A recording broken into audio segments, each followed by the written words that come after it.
বাবা সন্তানকে দেখে বলে, বাবা তোর সম্পূর্ণ ইতিহাস আমি লিখে রেখেছি, আলমারির মধ্যে দেখ রে বাবা, তোর জীবনী লেখা আছে। একদিন তুই পড়ে গিয়েছিলে রে বাবা, পড়ে যাওয়ার পরে আমি উঠে নিয়ে যাইরা তোকে কোলে নিয়েছি, 2 বার নিয়েছি। ওই লিস্ট তুলে দেখে আমার বাবা ওই দিন 30 বার আমি পড়েছি, আমার বাবা 30 বার আমাকে উঠাইয়াছে।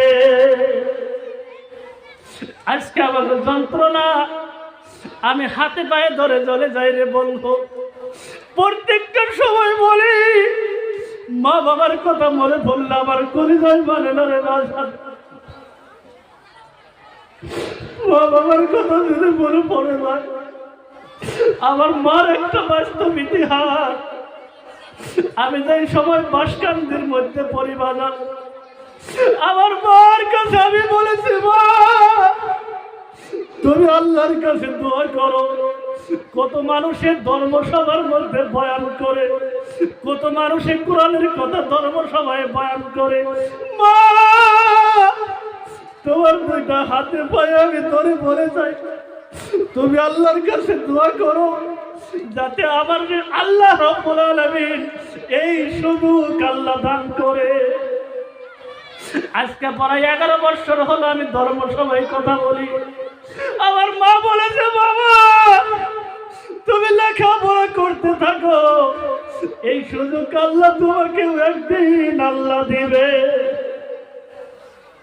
মায়ের দোয়া, মায়ের দোয়া এই জায়গার মধ্যে আমি কথা বলার সুযোগ পেয়েছি বন্ধু। আমার বন্ধুগণ, আমার ভাইরা, মাকে আমরা বহুত কষ্ট দিয়েছি,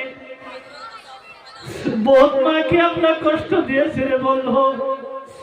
আর মায়ের সাথে খারাপ ব্যবহার করবো না, নাকি কর? মা বাবার সাথে আমরা খারাপ ব্যবহার করবো না। কেনা কেনা করবো না, হাত উঠাচ্ছে, কেনা কেনা করব না।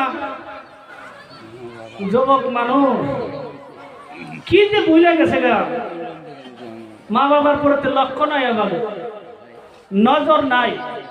সেই জন্য আমাদের কোনো অভাব, আমাদের যন্ত্রণা কোনো সময় ছাড়তেছে না, কোনো সময় ছাড়তেছে না। আমরা প্রত্যেক